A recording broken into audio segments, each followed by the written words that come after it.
বিসমিল্লাহির রহমানির রহিম।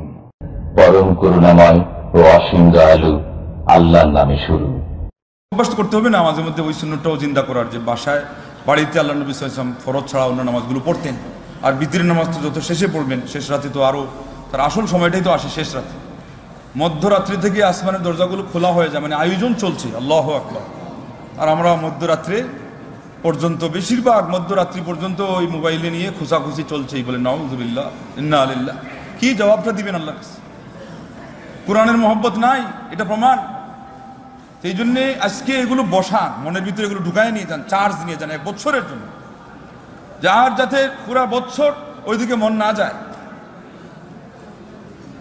আল্লাহ, কোরআন, নবী মুহাম্মদ রাসূলুল্লাহ সাল্লাল্লাহু আলাইহি ওয়াসাল্লাম, তার আদর্শ সম্পর্কে মহব্বত আমাদের ভিতরে যত বেশি জায়গা পাবে, তত বেশি অন্যান্য জিনিস পালিয়ে যাবে, বিতাড়িত হবে। আল্লাহ আল্লাহ क्या मुबारक नाम है, अल्लाह अल्लाह मुमिनों का काम है। अल्लाह अल्लाह इचे शीरी आस्तो नाम, शेरोशी कर्मी कुनद जानम तमाम। अल्लाह अल्लाह क्या मुबारक नाम है, अल्लाह अल्लाह मुमिनों का काम है। কি বলেন, চলবে কি চলবে না? হ্যাঁ, কি কোন চলবে? চলবে, সঠিক জায়গায় লাগালে চলবে। আল্লাহর মহব্বত ঢুকানো ছাড়া আপনি এই শয়তানি মহব্বত, শয়তানি কাজের মহব্বত তো ভিতর থেকে বাইর করতে পারবেন না। কোরআনের মহব্বত ঠিক মতো জায়গা দেওয়া ছাড়া গান বাদ্য, এই নাচ, এগুলোর মহব্বত বাইর করতে পারবেন না। কোরআন কে जो मजे है हरगिज कम न होंगे, चर्चा यही रहेगा अफसोस हम न होंगे। কোরআনের সৌন্দর্য, কোরআনের সম্মোহনী শক্তি যেইভাবে ছিল অবিকল সেইভাবেই আছে, কিয়ামত পর্যন্ত থাকবে। কিন্তু আপনি যদি সেখান থেকে উপকৃত না হন, তিলাওয়াতের মাধ্যমে, তাদাব্বুর, গবেষণা, চিন্তা গবেষণার মাধ্যমে, তার উপর আমল, তার বিধিনিষেধগুলোকে পারতপক্ষে যতটুকু অঙ্গনে, যত ব্যাপক পরিসরে বাস্তবায়ন করা যায় সেগুলোর মাধ্যমে, তাহলে পরে কাল কিয়ামতের দিন আপনি আক্ষেপ করবেন। কারণ কোরআনের চর্চা অন্যরা করবে, তারা পুরস্কৃত হবে, আপনি সেখানে গিয়ে বেকার পড়ে যাবেন। কাউকে বলেন ওই ফ্যানটা চালাই, এই ফ্যান চালানোর জন্য বলেন। কোরআনের চর্চা এইভাবে চলবে, বাগান এইভাবে সাজানো হবে, আর আপনি গান বাদ্য শুনে জাহান্নামে চলে গেলেন। বুদ্ধিমানের কাজ হইল? বুদ্ধিমানের কাজ হইল না। আল্লাহ নবী মুহাম্মদ রাসূলুল্লাহ সাল্লাল্লাহু আলাইহি ওয়াসাল্লামের এই হাদিসের বাগান, সুন্নাতের বাগান, আজকে আমাদের এখানে বেদাত আর সুন্নত এপিট ওপিট সামনে পেশ করা হচ্ছে। বড় বড় গুরুত্বপূর্ণ বিষয়ে বেদাত কোনটা, সুন্নাহ কোনটা। তো নবী সাল্লাল্লাহু আলাইহি ওয়াসাল্লামের সুন্নাত সম্পর্কে মহব্বত অন্তরে ঢুকানোর দরকার আছে না নাই?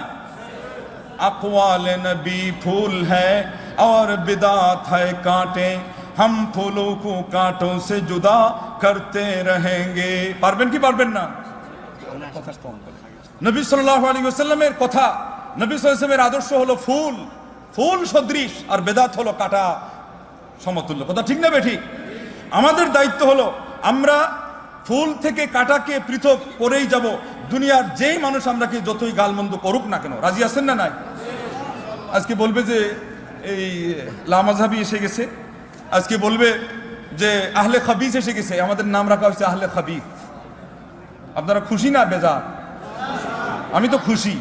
এই তাহলে সলিউশন, সমাধান জানেন না বলেই তো বেজার হয়েছেন। খুশি কেন? গালমন্দ খাওয়া এটা নবী মুহাম্মদ রাসূলুল্লাহ সাল্লাল্লাহু আলাইহি ওয়াসাল্লামের পাওনা ছিল, আপনারও পাওনা হবে। আপনি যদি নবী সাল্লাল্লাহু আলাইহি ওয়াসাল্লামের অনুসারী হন, পাওনা হবে। এদিকে গালি দিবে, তার পুণ্য আমলনামা থেকে মাইনাস হয়ে আপনার আমলনামায় জমা হয়ে যাবে। খুশি না নারাজ? মা আয়েশার কাছে এসে লোকজন বলল, আল্লাহ নবী সাহাবাদেরকে এই সমস্ত নরপিশাচ, হজ বরল অপদার্থ, এদের কি ঠিকানাই বা আছে? জাহান্নামের কীট, এরা আবার তাদের গীবত করে, তাদের পরনিন্দা করে, এটা আমার সহ্য হয় না। মা, আপনার কাছে কোনো উত্তর আছে কিনা? মা জান কি উত্তর দিলেন শুনবেন? আল্লাহু আকবার। আজকে সারা দুনিয়া খুঁজে আল্লাহ আমাদেরকে বের করলো, এই জ্ঞান পাবেন না। বলেন সুবহান। এই জন্য সালেফে সালেহিনদের জ্ঞান আবার উজ্জীবিত হোক, আরো জাগরিত হোক, আরো বেশি প্রসারিত হোক, মুসলিম মিল্লাত এর মাধ্যমে আলোকিত হোক, সুসজ্জিত হোক, সমৃদ্ধ হোক, তাদের অন্তর পুলকিত হোক, ইহ পরকালে তারা সফল হোক। একথা চান কি চান? সেই জ্ঞান চর্চা করতে গেলে মানসিকতা লাগে। মা আয়েশা বললেন, আল্লাহ পাক চেয়েছিলেন যে তার নবী সাহাবাদেরকে দুনিয়া থেকে উঠিয়ে নেবেন, সেই জন্য উঠিয়ে নিয়েছেন, কিন্তু এটা চান নাই যে তাদের আমলনামায় সওয়াব জমা হওয়া বন্ধ হোক। এজন্য গীবতকারীদের মুখ খুলে রেখেছেন। যতদিন গীবত চালু থাকবে, নবী সাল্লাল্লাহু আলাইহি ওয়াসাল্লামের সাহাবাদের আমলনামায় সওয়াব জমা হতে থাকবে। খালি নারাজ হয়ে গেলে আপনাকে বললো সৌদি মুসলিম, আপনাকে বললো ওহাবি মুসলিম, আর আপনি বিরক্ত হয়ে গেলেন, আপনি গাড়টি ছেড়ে দিলেন। এত সহজ? আপনার ব্যবসার পুঁজি তো সহজে ছাড়েন না, আপনার চাকরি তো সহজে ছাড়েন না, কিল খান লাথি খান তারপরে গাড়টি ছাড়েন না। আরে এটা তো আমার জীবনের সম্বল, এটা সহায়। তো আপনার সবচেয়ে বড় সম্বল, সবচেয়ে বড় সহায় হলো কিতাবুল্লাহ ও সুন্নাতুর রাসূলিল্লাহ বলেন সাল্লাল্লাহু আলাইহি ওয়াসাল্লাম। আল্লাহর নবী সাল্লাল্লাহু আলাইহি ওয়াসাল্লাম বিদায় হজ্জের দিন আমানত দিয়ে গেছেন কি জান নাই? ফালিবাল্লিগুশ শাহিদুল গায়বা, যারা অনুপস্থিত তারা এদেরকে, যারা উপস্থিত তারা যেন পৌঁছিয়ে দেয়। আজকে আপনাদের সামনে আমাদের এই প্রচেষ্টা শুধু এই জন্যই যে অবিকল আল্লাহর নবী সাল্লাল্লাহু আলাইহি ওয়াসাল্লামের রেখে যাওয়া এই আমানতকে আপনাদের হাতে, আপনাদের ব্রেইনে, আপনাদের সমাজে, আপনাদের মসজিদে, মাদ্রাসায় এগুলো কিভাবে পৌঁছে দেওয়া যায়, আমানতদারিতার সাথে আমাদের সেই প্রয়াস। আর মাঝে মধ্যে আমরা যেগুলো বলি বিপরীতমুখী কথা, এগুলো সতর্ক থাকার জন্যে। কেননা আজকে এগুলো শুরু হয়ে গেছে, ফেসবুকে হাদিস প্রচার হচ্ছে যে কেউ তোমরা কন্যা সন্তানকে গালি দিও না, কেননা আমি হলাম কন্যা সন্তানদের বাপ। শোনেন কি শোনেন? কোনো মহিলা যদি গর্ভধারিণী অবস্থায় কোরআন একবার খতম দেয়, তাহলে তার পেটে আল্লাহ একটা নেক সন্তান দান করবে। কোথায় পাওয়া গেল? কোথায়? কথা তো সুন্দর, পাওয়া গেল কোথায়? ওই রকমই হয়ে গেল না? বক্তারা ওয়াজের মধ্যে কইছে খালি চোখ বন্ধ করে স্বামীর মায়ের খাইবা। বলে কেন? বলে স্বামী যেই যে অঙ্গের মধ্যে যত বেশি মারবে, এটা তত দ্রুত তার সাথে তাড়াতাড়ি জান্নাতে গিয়ে পৌঁছে যাবে। এখন সারা শরীর নিয়ে যদি জান্নাতে যেতে চায় বেচারি, তাহলে তো গিয়ে সামনে গিয়ে অগ্রসর হয়ে দরকার যে আরো বেশি মারেন। কারণ আমি চাই যে পুরা শরীর নিয়ে জান্নাতে যেতে, আপনি তো হাতে মারছেন, পায়ে মারেন নাই, পুরা শরীর মাইরা ঝাঁঝরা করিয়ে এলান, তাইলে পুরা শরীর নিয়ে জান্নাতে তাড়াতাড়ি যেতে পারো। কথা ঠিক না বেটা?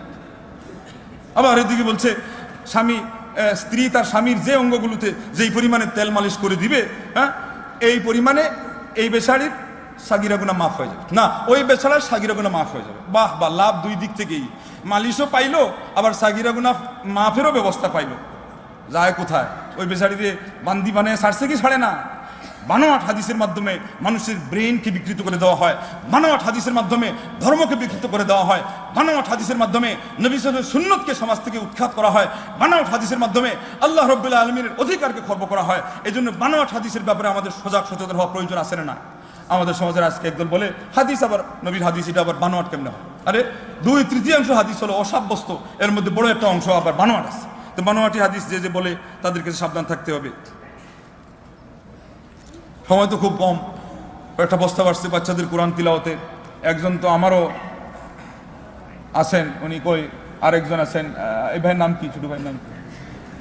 হ্যাঁ, আচ্ছা আসেন, খুব সংক্ষেপে আর কি 3 আয়াত, বেশ থেকে বেশ 3 আয়াত পড়বেন। এরপরে আব্দুল্লাহ কোথায়? আমার ছেলে তো চাচ্ছিল পড়তে, এখন আসে কি না, যদি থাকো তাহলে আসুক। হ্যাঁ আচ্ছা ঠিক আছে, সময় তো খুব কম, একটু নিশা করে দেন এইটা।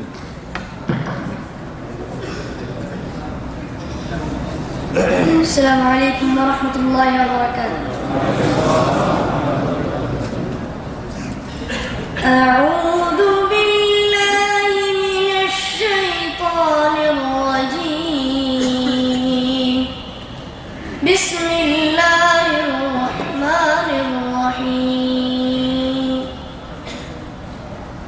لا يكلف الله نفسا إلا وسعها لها ما كسبت وعليها ما اكتسبت ربنا لا تؤاخذنا إن نسينا أو أخطأنا ربنا ولا تحملنا ما لا طاقة لنا به ربنا ولا تحمل علينا إصرا كما حملته على الذين من قبلنا ربنا ولا تحملنا ما لا طاقة لنا به واعف عنا واغفر لنا وارحمنا أنت مولانا فانصرنا على القوم الكافرين.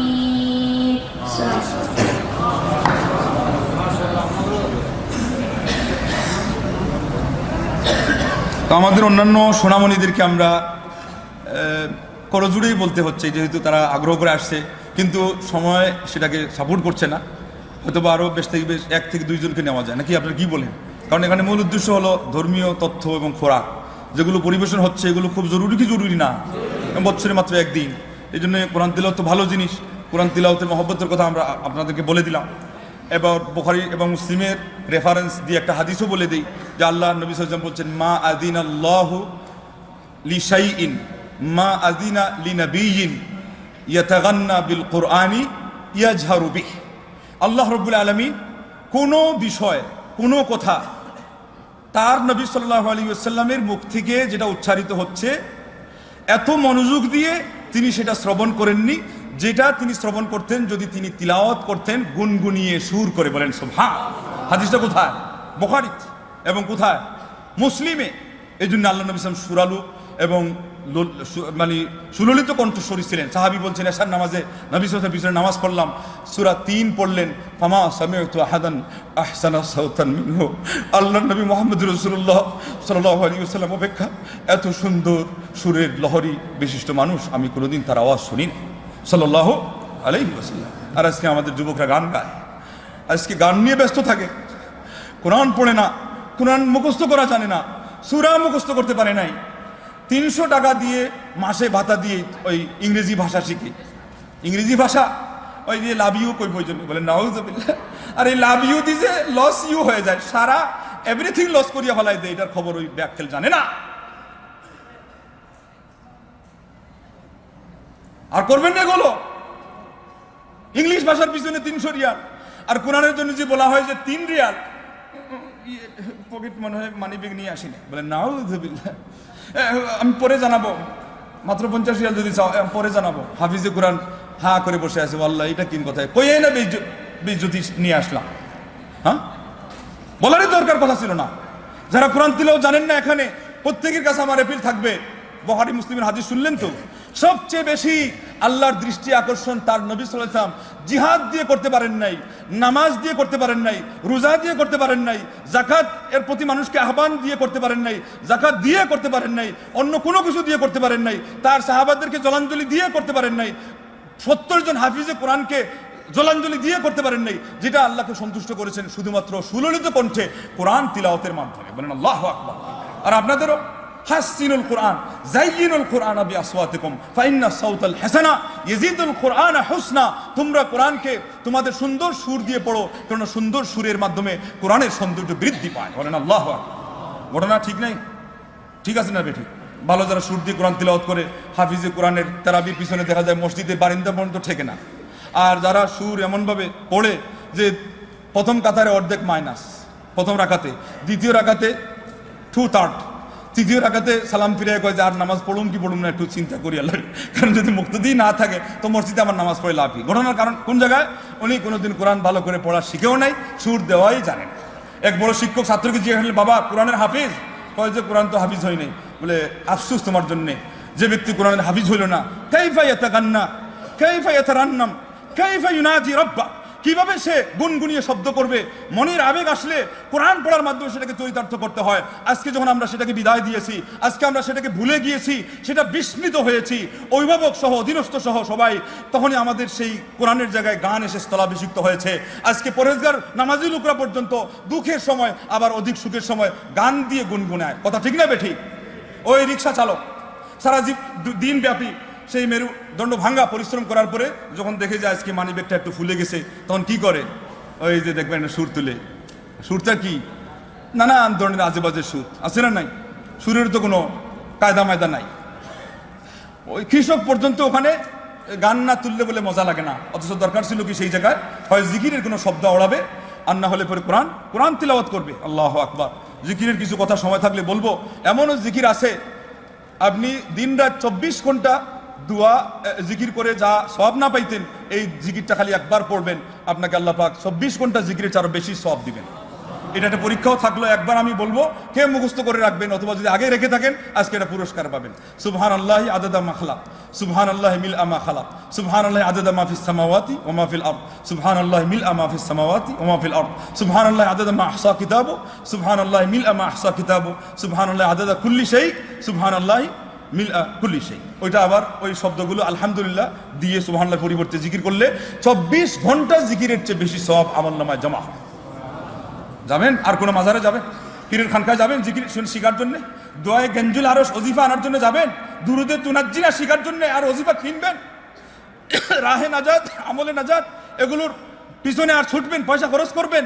মাকসুদুল মুমিনিন নাকি না নিয়ামুল কোরআন এগুলো কিনবেন নাকি না সহি দোয়া ও জিকির এবং হিসনুল মুসলিম এবং আকীদা বিশ্বাস এবং শিরিক বেদাত এই ধরনের জ্ঞান শিখার জন্য এবং খাঁটি আমল শিখার জন্য এইগুলো বই দরকার পড়লে টাকা দিয়ে কিনবেন। কোনটা করবেন? রাহিকুল মাকতুম কিনবেন কি কিনবেন না? জাদুল মাআদ কিনবেন কি কিনবেন না? সহি বুখারী মুসলিম, কোরআনের তাফসীর, আহসানুল বায়ান সহ এই যে এগুলো বের হয়েছে দারুস সালাম থেকে, বাইতুল সালাম থেকে, এগুলোর প্রতি আমাদের প্রচুর পরিমাণে হুজুগ বাড়া দরকার আছে না নাই? সঠিকভাবে এবং খাঁটি যে জ্ঞান প্রচার হয়, কিতাবে আকৃতি হোক বা আলোচনার আকৃতিতে হোক, আমাদের আজকে একটা বড় দায়িত্ব হয়ে গেছে মানুষকে এই দিকে আকৃষ্ট করা, ভুল জিনিস থেকে মানুষকে সরিয়ে নিয়ে আসা। এই জন্য এই কথাগুলো বললাম। তো এবার আপনাদের সামনে, বাবা তুমি বলবা, দাঁড়িয়ে গেছো যখন, তো খুব কম 3 আয়াত তুমি পড়বা। এই যাও,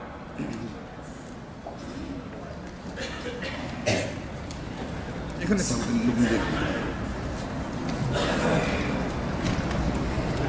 السلام عليكم ورحمة الله وبركاته.